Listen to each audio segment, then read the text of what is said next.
ஏதோ நாங்க ஏதோ தற்கொலைன்னு சும்மா போற போக்குள்ள சொல்லல, ஆய்ந்து உணர்ந்து அறிந்து தெளிந்து பெயர் வைக்கிறோம். 40,040,40,012 ஒன்னு ரெண்டு ஒழுங்கா படிக்காதவன் எல்லாம் நிதியமைச்சரா போட்டு ஒரு பயணமா நான் வந்து இதை நான் பார்க்கிறேன்.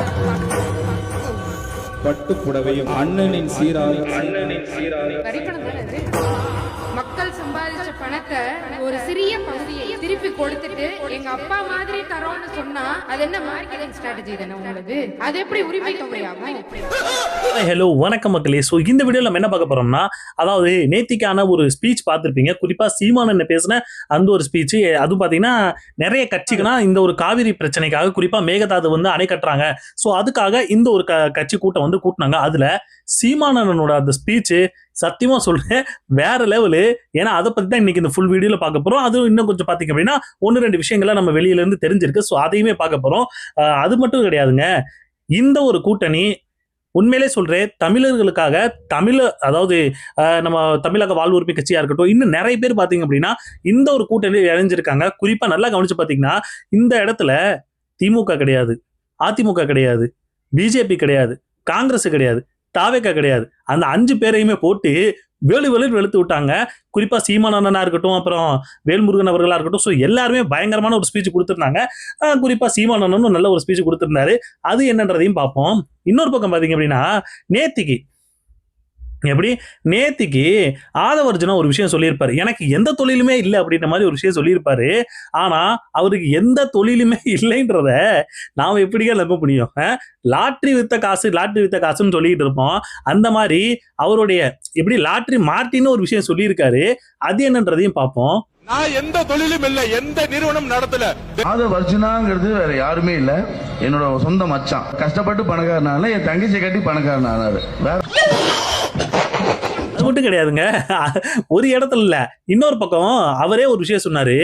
அதாவது டெல்லியில இந்த மாதிரி ஒரு விஷயம் டீலிமிட்டேஷனுக்கு வந்து ஆதரவு தெரிவிக்க போறாங்க, குறிப்பா திமுகல இருந்து ஆதரவு தெரிவிக்க போறாங்கன்னு சொல்லி ஒரு சோர்ஸ் எனக்கு தெரிஞ்சிருக்குன்னு சொல்லவும், அங்க இருந்து யாரும் நம்ம சபாநாயகர் இருந்து தெரியாததெல்லாம் சொல்லிட்டு இருக்க கூடாதுன்னு சொல்லி அவர் சபையா செஞ்சு விட்டாரு. அது என்னன்றதையும் பார்ப்போம். அது மட்டும் கிடையாது, அதாவது ஒரு கட்சியில ஒரு விஷயத்தை நீங்க சொல்ல போறீங்க அப்படின்னா அதுக்கு முன்னாடியும் பின்னாடியும் என்ன பேசணும் முதல்ல தெரிஞ்சுக்கணும். குறிப்பா கீர்த்தனா அவர்கள் ஒரு விஷயம் சொல்லி வச்சிருக்காங்க.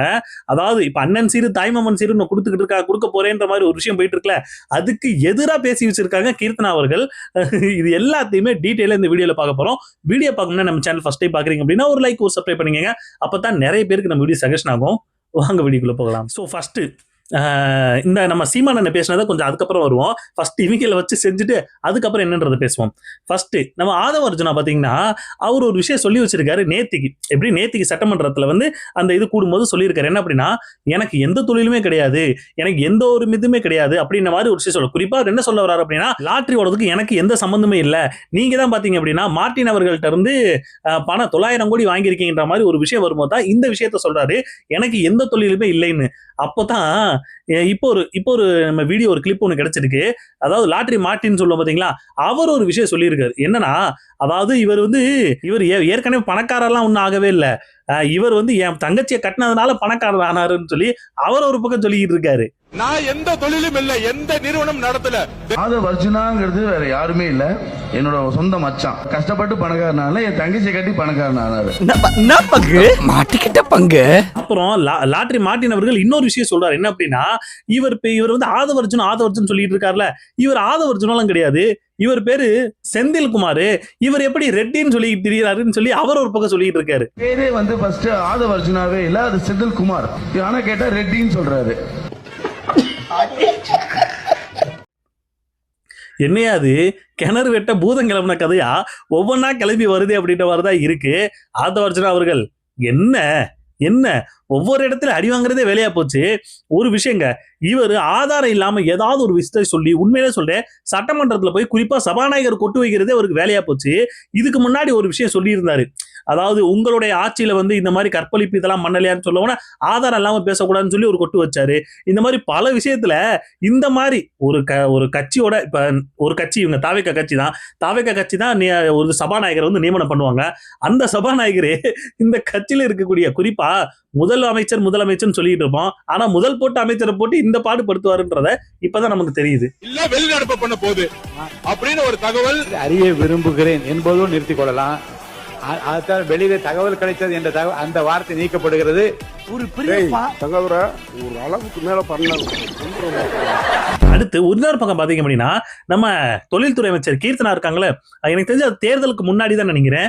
அவங்க என்ன சொல்லி வச்சிருக்காங்கன்னா, அதாவது இந்த மாதிரி பட்டு சேலை வளையல் இந்த மாதிரி கொடுத்து நீங்க வந்து எப்படி நீங்க இது பண்றீங்க, பெண்களை வந்து நீங்க வந்து இது வந்து அவங்கள ஒரு விதத்துல வந்து இப்ப ஓட்டுகளை வாங்குறீங்க அப்படின்ற மாதிரி ஒரு விஷயம் சொல்லி வச்சிருக்காங்க. எங்களுக்கு வேண்டியது இந்த மாதிரி விஷயம்லாம் கிடையாது, தங்கமோ இதெல்லாம் கிடையாது. எங்களுக்கு வேண்டியது opportunity. Sorry, bangles, cash, gift இதெல்லாம் எல்லாருக்குமே வருது. நீங்க இன்னைக்கு வளையல் கொடுக்குறீங்க, கொலுசு கொடுக்குறீங்க. இது பேட்ரியார்க்கியா உடைக்குமா? உடைக்காது. சாரி வந்து ஸ்டார்ட் அப் கேபிட்டலா மாறுமா? மாறாது. நம்ம பெண்கள் வந்து கேள்வி கேட்க ஆரம்பிக்கணும். எங்களுக்கு சாரி வேணாம், எங்களுக்கு கொலுசு வேணாம், எங்களுக்கு பாத்திரம் நகைகள்லாம் வேண்டாம். மக்கள் சம்பாதிச்ச பணத்தை வரியா எடுத்துட்டு ஒரு சிறிய பகுதியை திருப்பி கொடுத்துட்டு எங்க அப்பா மாதிரி தரோன்னு சொன்னா அது என்ன மார்க்கெட்டிங் ஸ்ட்ராட்டஜி தானே உங்களுக்கு? அது என்ன மார்க்கெட்டிங் ஸ்ட்ராட்டஜி தானே உங்களுக்கு? உண்மையிலே செருப்பால தான் அடிச்சாங்க. எங்க அண்ணனுக்கு ஒண்ணுனா எவனா இருந்தாலும் மறப்போம். எங்க அண்ணனுக்கு ஒண்ணா எங்க அண்ணனே அடிப்பட்டா. ஆப்பர்ச்சுனிட்டியை கொடுங்க, இந்த மாதிரி எல்லாம் கொடுத்து ஏமாத்தாதீங்கன்னு சொல்லிட்டு இருக்காங்க. நேத்திக்கு தான் சட்டமன்றத்துல நம்ம மதியவல்சன் அவர்கள் ஒரு விஷயம் சொல்லியிருந்தாரு. தாலிக்கு தங்கம், தாய்மாமன் சீரு, அந்த மாதிரி நிறைய விஷயம் சொல்லி வச்சிருக்காங்க. அப்போ எனக்கு தெரிஞ்சு அமைச்சர்கள் வாய்க்கு வந்ததை ஒரு பக்கம் வளர்றது, இன்னொரு பக்கம் பாத்தீங்க அப்படின்னா இங்கிட்டு இருந்து அவங்க கட்சியில அந்த ஒரு அவங்களோட ஆட்சியில இவங்க இஷ்டத்துக்கு ஒண்ணு பண்றது. என்னையாது நீங்க சொல்றதே பாத்தீங்க அப்படின்னா நீங்களே கடைபிடிக்க மாட்டேங்கிறீங்களே, என்ன ஆட்சியை பண்ணிட்டு இருக்கீங்கன்ற மாதிரி தான் நமக்கு கேள்வி வருது. அடுத்து இன்னைக்கு விக்னேஷ் நம்ம மதுவிலக்குத்துறை அமைச்சர் இருக்காருல்ல, அவர்கிட்ட கேட்கறாங்க. அதாவது இன்னையில இருந்து ஆரம்பிச்சிட்டாங்க என்ன அப்படின்னா ஆன்லைன்ல மது விற்பனை பண்றதுக்கு இன்னையில இருந்து ஸ்டார்ட் ஆயிருச்சு. அதுக்கு யாரு ஒரு செய்தியாளர் கேட்கிறாரு, சார் இந்த மாதிரி ஆன்லைன்ல வந்து மது இது பண்ண ஆரம்பிச்சிங்களே, அது ஸ்டார்ட் பண்ணிட்டீங்க, ஆனா அது கொஞ்சம் சர்வர் டவுனா இருக்கு அப்படின்னு கேட்டா, அது வந்து நேத்து இன்னைக்கு வந்து பாத்தீங்க அப்படின்னா பயங்கரமா சரியாயிருச்சு, கரெக்டா இருக்கு, யார் வேணா அது வந்து இது பண்ணிக்கலான்னு நடைமுறைக்கு இன்னைக்கு வந்துருச்சு. இன்னைக்கு மட்டுமே வந்து ஒரு அது நேத்து சர்வர் பிளாக் ஆயிடுச்சுன்னு சொல்றது நேற்று நாங்கள் லான்ச் பண்ணல, ஜஸ்ட் ட்ரையலுக்காக கொடுத்துருந்தோம். அப்புறம் வந்து அதை வந்து நாங்களே வந்து அதை க்ளோஸ் பண்ணிட்டோம். இன்னைக்கு வந்து அது ஒர்க்கிங்ல இருந்துச்சு. நான் ஒன்னே ஒரு விஷயம் சொல்றேங்க, இவங்க ஆட்சியில வந்து ஒரே ஒரு துறை மட்டும் நல்லா செயல்படுதுன்னு சொன்னீங்கன்னா அது இந்த துறை மட்டும்தான். வேற எந்த துறையும் அந்த அளவு செயல்படுற மாதிரி யாருக்குமே தெரியல. அதுல எங்க நார்மலா போய் நீங்க வந்து ஆஃப்லைன்ல போய் வாங்கிட்டு இருந்தவங்களுக்கு ஆன்லைன் வரைக்கும் கொண்டு வந்துட்டாங்கன்னா எந்த அளவுக்கு அந்த துறையை மேம்பட்டு கொண்டு போயிட்டு இருக்காங்கன்னு பாருங்க. ஸோ அடுத்து பார்த்தீங்கன்னா நம்ம சீமானவர்கள் அந்த இதில் வந்து அந்த கூட்டம் வந்து இது பண்ணாங்க. மேகதாது அணையில் வந்து அணை கட்டக்கூடாது, காவிரிலேருந்து தண்ணி வாங்கி கொடுக்குறதுன்னு சொல்லி ஒரு இது பண்ணாங்க. எனக்கு தெரிஞ்சு அதை வந்து ஃபுல் அண்ட் ஃபுல்லாக அந்த அவர் சீமானனை பேசின வீடியோ பார்த்தேன். அதில் எனக்கு தெரிஞ்சு அதிகபட்சம் தாவேக்காவை போட்டு பொழந்ததுன்னு பார்த்தீங்க அப்படின்னா 1 நிமிஷம் இல்லை 2 நிமிஷமா இருக்கும். 1 நிமிஷம் இல்லை 2 நிமிஷமா இருக்கும். மற்றபடி பார்த்தீங்க அப்படின்னா திமுக, அதிமுக, பிஜேபி, காங்கிரஸ் இவங்களத்தான் போட்டு வெளுன்னு வெளுத்துட்டாரு. இப்ப நிறைய வாடகை வகையெல்லாம் சுத்திட்டு வருவானுங்க. என்ன அப்படின்னா, அதாவது சீமான் வந்து திமுக வந்து பொட்டி வாங்கிட்டாரு, சீமான் வந்து பிஜேபியோட பி டீம், காங்கிரஸ்க்கு அப்படி பண்ணிட்டாருன்னு சொல்லி நிறைய பேர் வாயை தூக்கிட்டு வருவானுங்களே. அவனுங்க இந்த வீடியோ பார்த்து தொலைங்கடா. இதுல திமுகவை இந்த அளவுக்கு திட்டின மாதிரி விஜய் அவர்களை கூட திட்டிருக்க மாட்டாரு. விஜய் தான் சொல்லிட்டே இருப்பாரு, அதாவது எதிர்க்க தீய சக்தி திமுக, தீய சக்தி திமுக, இதை தவிர்த்து வர எதுவுமே பேசியிருக்க மாட்டாரு. ஆனா இந்த சீமானனை பேசினதால எடுத்து போட்டு பாருங்க என்னென்ன வச்சு செய்யும் செஞ்சிருக்காருன்னு சொல்லி. அதுல தாவேக்காவும் போட்டு செஞ்சாரு, இல்லைன்னு சொல்லவே இல்லை. ஆனா இந்த அளவுக்கு கூட தாவேக்கா தலைவர் விஜய் அவர்கள் பேசியிருக்க மாட்டாருங்க. ஸோ ஃபர்ஸ்ட் ஃபர்ஸ்ட் தாவே கலர்னே வந்துடுறேன். ஏன்னா நிறைய விஷயங்கள் சொன்னாரு, அதை ஒன்னொன்னா நான் நோட் பண்ணி வச்சிருக்கேன். அதை நம்ம பேசி ஆகணும். எதுக்காக நம்ம நார்மலா வந்து இவங்களை வந்து தற்குறின்னு சொல்லுவோம், நிறைய விஷயத்துல தற்குறின்னு சொல்லுவோம். அதுல ஒரு விஷயத்த சீமானன் எடுத்து பேசினாரு. என்ன அப்படின்னா, இவனுங்களை நாம வந்து சும்மா நார்மலா இவனுங்களை வந்து நம்ம தற்குறின்னு சொல்றது கிடையாது, ஆழ்ந்து தெரிஞ்சு அதுக்கப்புறம் தான் இவனுங்களை வந்து தற்குறின்னு சொல்றோம். அதுக்கு ஒரு உதாரணம் என்ன சொன்னார் அப்படின்னா, நம்ம மீன்வளத்துறை அமைச்சர் இருக்காரு ஸ்ரீநாத், அவரு திருப்பரங்குன்றம் திருச்செந்தூர் அங்க வந்து சாமி கும்பிட போகும்போது பத்திரிகையாளர் கேட்டிருக்காங்க, சார் இந்த மாதிரி அந்த ஒரு கப்பல் கட்டும் துறைமுகம் வந்து கட்டுறாங்களே, இதுக்கு என்ன சார் பண்ணீங்க தூத்துக்குடியில அப்படின்னு கேட்டதுக்கு, அதை நீங்க தூத்துக்குடியில வந்து கேளுங்கன்னு சொல்லி ஒரு மீன்வளத்துறை அமைச்சர் சொல்றாருப்பா. அப்ப இவனுங்களை நம்ம தற்குறின்னு சொல்லாம வேற என்னன்னு சொல்றது? ஏன்னா மீன்வளத்துறை அமைச்சர்னா ஃபுல் தமிழ்நாட்டுக்குமே, ஹோல் தமிழ்நாட்டுக்குமே அவர் தான் மீன்வளத்துறை அமைச்சர். தூத்துக்குடி மட்டும் என்ன, திருப்பரங்குன்றத்துக்கு என்ன? அதுக்குத்தான் அவர் சொல்றாரு. இந்த மாதிரி ஆளுங்கள்லாம் போட்டு விட்டா அப்புறம் தற்குறின்னு சொல்ல வேற என்னன்னு சொல்றது? ஏதோ நாங்க ஏதோ தற்குறின்னு சும்மா போற போக்குல சொல்லல, ஆய்ந்து உணர்ந்து அறிந்து தெளிந்து பெயர் வைக்கிறோம். ஒரு மீன்வளத்துறை அமைச்சர் ஸ்ரீநாத் அவர்களிடத்துல தூத்துக்குடியில துறைமுகத்து விரிவாக்கத்தை பத்தி பேசுறாங்களே, விரிவாக்கம் செய்ய போறீங்களா, உங்க கருத்து என்னன்னு? நான் திருச்செந்தூர்ல இருக்கேன், அந்த கேள்வியை தூத்துக்குடியில வந்து கேளுங்கிறப்பல. தூத்துக்குடியில திருச்செந்தூரே தூத்துக்குடி மாவட்டத்தான் இருக்குது, நீ தமிழ்நாட்டுக்கே மீன்வளத்துறை அமைச்சரா இல்ல தூத்துக்குடிக்கு மட்டும் மீன்வளத்துறை அமைச்சரா? இப்படி பேசுவதாலேதான் நீங்கள் தற்குறி. அப்புறம் மரிய வில்சன் அவர்கள் வந்து ஒரு நிதிநிலை அறிக்கை வாசிச்சாரு. அதுல முழுக்க பாத்தீங்க அப்படின்னா நல்லா, அதாவது இங்கிலீஷ் எல்லாம் பயங்கரமா வாயில வருது, ரிலாக்ஸ் அந்த இந்ததுன்ற மாதிரி பயங்கரமா பேசுறாரு. அப்புறம் உங்களோட கன்க்ளூட் பண்ண முடியாது. ஆனரபிள் சீஃப் மினிஸ்டர் லீக்கேஜஸோட ரிப்போர்ட் எல்லாம் ஆடிட். என்ன இங்கிலீஷ் அமெரிக்கன் ஸ்பீச் லாங்குவேஜ். ஆனா நம்பர்ஸ் மேக்ஸ் தெரியலங்க அவருக்கு. இங்கிலீஷ் படிச்சு என்ன பிரயோஜனம்? நீங்க நிதிநிலை அமைச்சர், அப்போ எந்த அளவுக்கு கணக்கு வழக்குல கரெக்டா இருக்கணும். இவருக்கு 8900 வரல வாயில, 8941 அப்படின்ற மாதிரி சொல்லிட்டு இருக்காரு. இதத்தான் சீமானன் எடுத்து கிண்டல் பண்ணிட்டு இருக்காரு. ஒரு நிதிநிலை, அதாவது நிதி அமைச்சருக்கு 1-2 கூட தெரியலைங்க, இவெல்லாம் நிதி அமைச்சர்னு சொல்லி அவர் போட்டு கிண்டல் பண்ணிட்டு இருக்காரு. 40,041 40,012 1-2 ஒழுங்கா படிக்காதவன் எல்லாம் நிதி அமைச்சரா போட்டு. அதுக்குதான் சொல்றாரு, கணித மேதை ராமானுஜம்ல வாழ்ந்த இடம் அது. உலகத்துல வந்து அறிவை வந்து கடன் கொடுத்த ஒரு இனம் அப்படின்னா அது நம்ம தமிழ் இனம் தான். அந்த இடத்துல 1-2 தெரியாதவங்களாம் அமைச்சரா போட்டிருக்கு, என்னன்னு சொல்றது? உலகத்துலடா கணித மேதை ராமானுஜம் பிறந்த நாட்டுல அவன் கூட்டத்துக்கு இல்ல 1-2 ஒழுங்கா தெரியாதவன்லாம் நிதி அமைச்சர் ஆயிட்டான். அதுக்குதான் ஒரு எடுத்துக்காட்டா ஒரு விஷயம் சொன்னாரு, என்னென்ப ஏன எழுத்தென்ப இவ்விரண்டும் கண்ணென்ப வாழும் உயிருக்கு அப்படின்ற மாதிரி. அதுக்குத்தான் அவர் சொன்னாரு, எண்ணுன்றது வந்து ஃபர்ஸ்டே வந்துருச்சு, அதுக்கப்புறம் தான் எழுத்துன்றது வருதுன்னு சொல்லி திருக்குறள்ல வந்திருக்குன்னு சொல்லி இந்த அளவுக்கு தெளிவா ஒரு விஷயம் சொல்லிட்டு இருக்காரு. அவர் சொல்றதுக்கான முக்கியமான காரணம் என்ன அப்படின்னா, எண்ணுன்றது வந்து உலகத்துக்கு அதாவது நம்ம வந்து பேச ஆரம்பிக்கிற முன்னாடியில இருந்தே அதாவது நம்பர்ஸ்ன்றது வந்துருச்சு, ஆனா இவங்களுக்கு அதுவே வரல அப்படின்ற மாதிரி அவர் எடுத்து புலம்பிக்கிட்டு இருக்காரு மனுஷன். என்னென்ப என எழுத்தென்ப இவ்விரண்டும் கண்ணென்ப வாழும் உயிருக்குங்கிறான் வள்ளுவ பெருமகனார். எழுத்து வருவதற்கு முன்னே என்னை கண்டுபிடித்தவன் என் இன மக்கள் என்பதை புரிஞ்சுக்கணும். முதல் நிலம் தாண்டி 2வது நிலத்தில் முல்லை நிலத்தில் ஆடு மாடுகளை வளர்க்க தொடங்குகிற போது அதை எண்ணுவதற்கு 1-2 கண்டுபிடித்த இனத்தின் கூட்டம் நாங்கள். அதனால அதை என்னென்ப என எழுத்தென்ப இவ்விரண்டும் பாடுறது. அப்படி வந்த கூட்டத்துல ஒண்ணும் தெரியல. அதுதான் இவங்களை வச்சுக்கிட்டு நம்ம எந்த பெருமை இனிமே பேச முடியாது.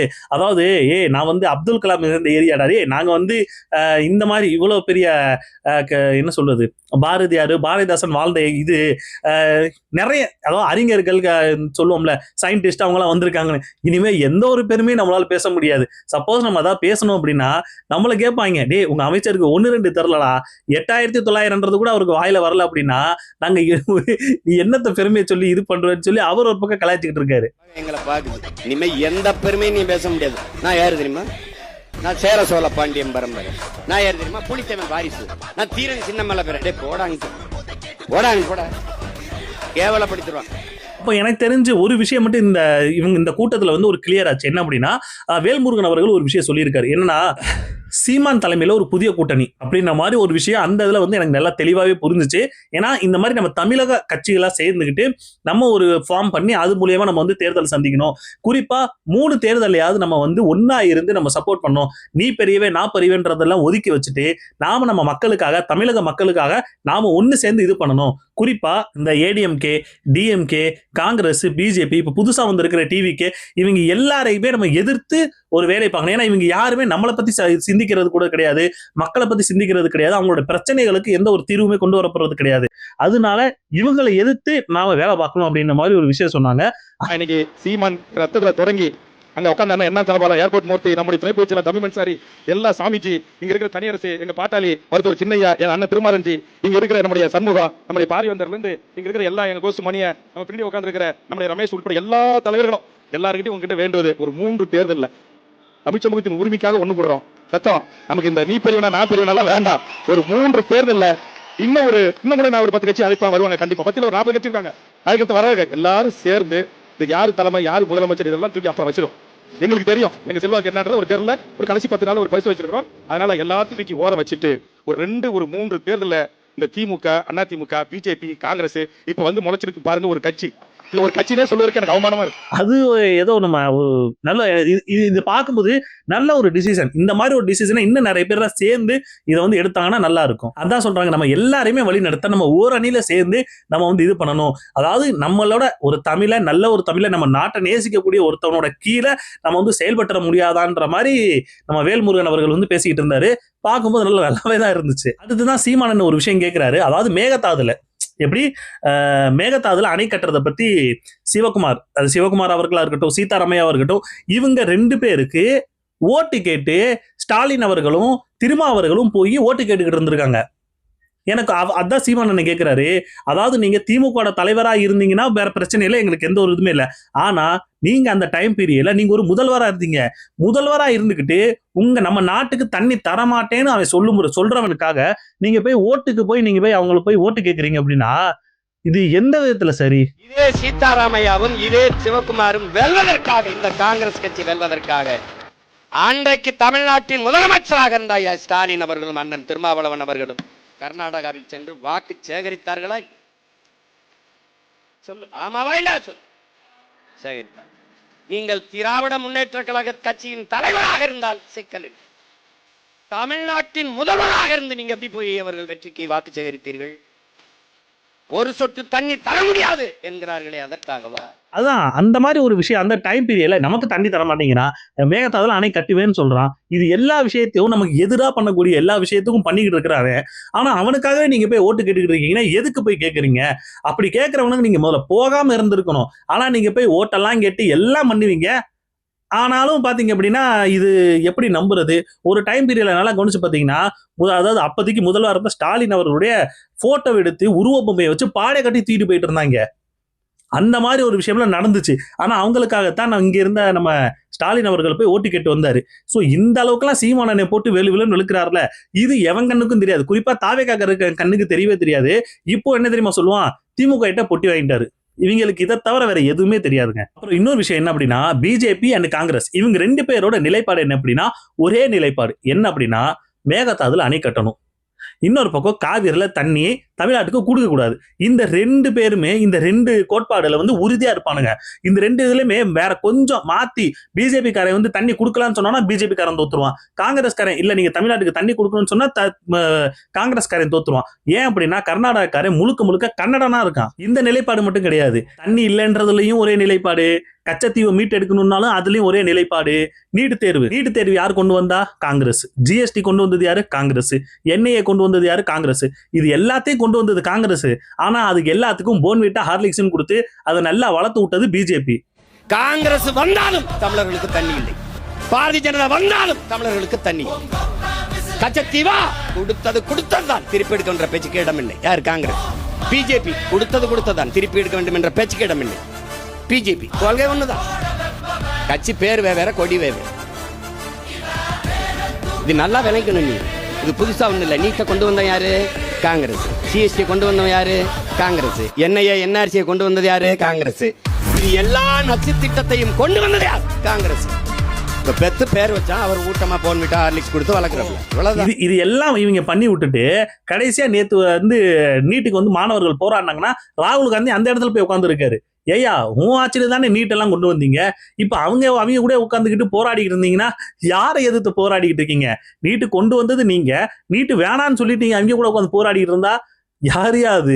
அப்புறம் இன்னொரு விஷயம் என்ன அப்படின்னா, அதாவது நம்ம வந்து இந்த அளவுக்கு தெளிவா நிறைய அறிஞர்களை பத்தி படிக்கிறோம், நிறைய பேரோட படிக்கிறோம், நிறைய பேர் நம்மளை வந்து வளர்த்துருக்காங்க. நம்மளுடைய முன்னோர்கள்லாம் நம்மளை வளர்த்தாங்க. குறிப்பா இவங்க பாரதியார், பாரதிதாசன், அப்புறம் வந்து சேகுவேரா, இந்த மாதிரி நிறைய பேரோட அதை வந்து நம்மளை பார்த்து நம்மளை வந்து வளர்த்து ஒரு வழியில கொண்டு போனாங்க.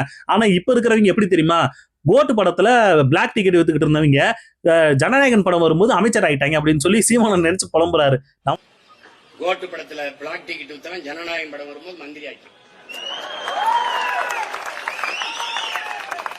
நாங்கெல்லாம் தயாரிக்கப்பட்டவர்கள், வளர்ந்தவர்கள். 5 வயது 6 வயதில் இருந்தே படிப்பிக்கப்பட்டு போராட்டங்கள் நடக்கிற இடத்துல விரல பிடிச்சு கூட்டி கொண்டு நிறுத்தி அப்படியே கொடியை வச்சுக்கிட்டு நின்று போராடி வளர்த்து படிப்பிச்ச பேராசிரியர் ஆசிரியர் எல்லாம் படிப்பிச்சு மார்க்ஸ் இந்த இருக்கு, லெனின் இந்த இருக்கு, ஏங்கல்ஸ் இங்க இருக்கு, இங்கர்சால் இங்க இருக்காரு, புத்தன் இங்க இருக்கா, பூலே இங்க இருக்கா, அம்பேத்கர், அரிஸ்டாட்டில், எல்லாத்தையும் சாக்ரட்டிஸ் எல்லாத்தையும் படி, இந்த இருக்கான் பெடல், இந்த இருக்கான் சேகுவேரா, எல்லாத்தையும் படிச்சு கம்பன், இளங்கோ, கபிலன், வள்ளுவன், அவன் இவன் எல்லாத்தையும் வாய்ச்சு உலக வரலாறு, இலக்கியம், பொருளாதாரம் என்ன, சூழியல் என்ன, உளவாண்மை என்ன, நீர் மேலாண்மை என்ன, எல்லாவற்றையும் கற்பித்து வளர்த்தார்கள் எங்களவர்கள். நமக்கு அந்த ஒரு புலம்பொழுதான். யாருக்கும் ஒண்ணுமே தெரியவே இல்லை, எதுவுமே தெரிய மாட்டேங்குது. தெரியாம எல்லாரும் போய் அமைச்சரா உட்காந்துக்கிட்டு அவங்கள்ட்ட போய் நம்ம கேள்வி கேட்டா பயந்துதான் ஓடிக்கிட்டு இருக்காங்களே தவிர யாருக்கும் எந்த ஒரு பதிலுமே கிடையாது. சட்டமன்றம் நீங்க எடுத்து பாத்தீங்கன்னு வச்சுக்கீங்களேன், மொத்தம் எத்தனை பேர் தாவே கலந்து பேசிடுவாங்க. நார்மலா யோசிச்சு பாருங்க. முடிஞ்சா சிஎம்ஆ இருக்கக்கூடிய விஜய் அவர்கள் பேசுவாரு, இல்ல அப்படின்னா ராஜ்மோகன் பேசுவாரு, இல்லைன்னா ஆதவர்ஜுனா பேசுவாரு. இதை தவிர்த்தோம் அப்படின்னா புஷி ஆனந்த் ஏதோ பேசுனேன்ற பேர் வழியில தப்பா தமிழ்லயே கொலை பண்ணிக்கிட்டு இருப்பாரு. இதை தவிர்த்து வேற யாராச்சும் பேசி நீங்க பாத்திருக்கீங்களா? யாரு பேசியுமே நம்மளால பார்க்க முடியாது. ஏன்னா பேசுறதுக்குன்னு அவங்க மட்டும் தான் இருக்காங்க, வேற யாரையும் பேச வர்றது இல்லை அவங்க. அதுதான் சொல்றாரு, என் மேல 260 வழக்கு இருக்கு. எதுக்கு என் மேல 260 வழக்கு இருக்கு? கொலை பண்ணேனா, கொள்ளையடிச்சேனா, என்ன பண்ணேன்? இந்த மாதிரி போராடணும். எப்படி இந்த மாதிரி இப்ப போராட்டத்தில் மேகதாது அணைக்காக மக்களுக்காக நின்று போராடிட்டு இருக்கோம்ல, அந்த மாதிரி நாங்க நின்று போராடணும். அதுக்கு எங்க மேல வழக்கு. அப்பதான் அங்க யாரோ ஒருத்தவங்க சொல்லிட்டு இருந்திருப்பாங்க போல இருக்கு, அண்ணே இந்த மாதிரி பேசிக்கிட்டு இருந்தோம் அப்படின்னா அடுத்த எஃப்ஐஆர் நம்ம மேலதான் அப்படின்னு சொல்லுவோம். அதையுமே சீமானே காமெடியா தான் சொல்லிட்டு இருந்தாரு. 260 வழக்கு என் மேல. 260 வழக்கு. என்ன சொத்து குவிப்பா இல்ல என்ன இது? எதுல கொலையா கொள்ளையா என்ன இருக்கு? இதே மாதிரி போராடினதான் இங்க பேசிட்டு இருக்கும்போது எங்க அண்ணன் கிருஷ்ணசாமி என்ன சொல்றாங்க, அப்ப எஃப்ஐஆர் உறுதி. யாருன்னு பேசுனது? சோ அவர் சொல்ல வர காரணம் என்ன அப்படின்னா, இந்த அளவுக்கு மக்களுக்காக நாங்க நின்று ரோட்ல இறங்கி போராடிக்கிட்டு இருக்கோம். எங்களை தூக்கி குப்பையில போட்டு எவனோ நேத்துல வந்தோன்னு அவனை தூக்கி நீங்க ஓட்ட போட்டு கோட்டையை வந்து கொடுத்து விட்டீங்கன்னா வேற நாங்க என்னதான் பண்ண முடியுன்ற மாதிரி சீமானனை கேட்கிறாரு. அதே கேள்விதான் எங்களுக்கும். இந்த மக்களுக்கு யாரு சரி யார் தப்புன்னு சொல்லி இப்ப வரைக்குமே தெரிஞ்சு அறியக்கூடிய எந்த ஒரு மனநிலையுமே இல்லவே இல்லை.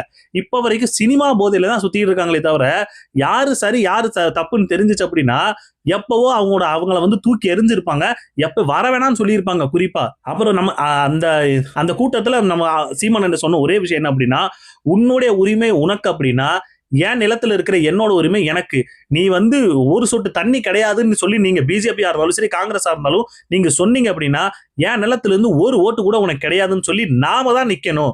எப்படி மக்கள் நாம தான் வந்து தெளிவா இருக்கணும். அப்படி இல்லாம அவனுக்கு இஷ்டத்துக்கு நம்ம ஓட்டை போட்டு நம்ம வந்து ஜெயிக்க வைக்கிறோம் பாத்தீங்களா, இதுதான் மிகப்பெரிய தப்பா போயிட்டு இருக்கு. அப்போ நம்ம ஒரு ஓட்டு கூட போடாம நம்ம இருந்தோம் அப்படின்னா தான் அவன் நம்ம கிட்ட வந்து வருவான் அப்படின்ற மாதிரி சீமான் என்ன சொன்னாரு. இதைத்தான் நாமளும் சொல்லிட்டு இருக்கோம். அவனுக்கு வந்து அரசியல் அந்த ஒரு அதிகாரத்தை நம்ம கொடுத்துட்டோம் பாத்தீங்களா, அதுதான் மிகப்பெரிய ஒரு தப்பா நம்ம கிட்ட இருக்கு. சோ நம்மளுடைய உரிமை எப்படியோ அதே மாதிரி நம்ம நிலத்துல இருக்கிற எல்லா விஷயமும் நமக்கான ஒன்னாதான் இருக்கும். அப்போ அவங்க நிலத்துல இருக்கக்கூடிய எல்லா வளங்களும் அவனுக்கு அப்படின்னா நம்ம நிலத்துல இருக்கிற நம்ம வளங்களும் நமக்காக தான் இருக்கணும் அப்படின்ற மாதிரிதான் நம்மளுடைய பதிலும் இருக்கு. சோ கடைசியா சீமான் என்ன சொன்னது அப்படின்னா, இப்ப நம்ம ரோட்ல இறங்கி நம்ம போராடிக்கிட்டு இருக்கோம். ஒரு நாள் நம்ம கோட்டைக்கு போவோம். இப்ப கோட்டையில இருக்கிற ஒரு நாள் நான் இந்த மாதிரி ரோட்ல இறங்கி அவன் போராடிக்கிட்டு இருப்பான். இதுதான் புரட்சி. இது தலைகீழா நடக்கும். கோட்டையில இருக்க ஒரு நாள் கொடியை பிடிச்சி இங்க கத்தி இருப்பான், இங்க கத்தி இருக்க ஒருத்தன் கோட்டைக்கு போவான். அதுதான் புரட்சி. தலைகீழா நடக்கும். மேல இருக்கிறவன் கீழே வருவான், கீழே இருக்கிறவன் மேல போவான். இதுதான் நடக்கக்கூடிய. இது அப்படி நடந்தா மட்டும்தான் அது புரட்சி நம்ம வந்து எடுத்துக்க முடியும். மற்றபடிலாம் ஒன்றும் இல்லை. ஸோ அவ்வளோதாங்க. சீமான் என்னென்ன பேசினாரோ ஏன்னா நேற்றே நான் வீடியோ போட்டிருக்க வேண்டியது, பட் கொஞ்சம் டைம் இதாகி போயிடுச்சு. அதனால இன்னைக்கு நான் வீடியோ போடுறேன். ஸோ உங்களுடைய கருத்துக்கள் என்னன்றதை கமெண்ட் செக்ஷன்ல கமெண்ட் பண்ணுங்க. அடுத்த வீடியோல பார்ப்போம். பாய்.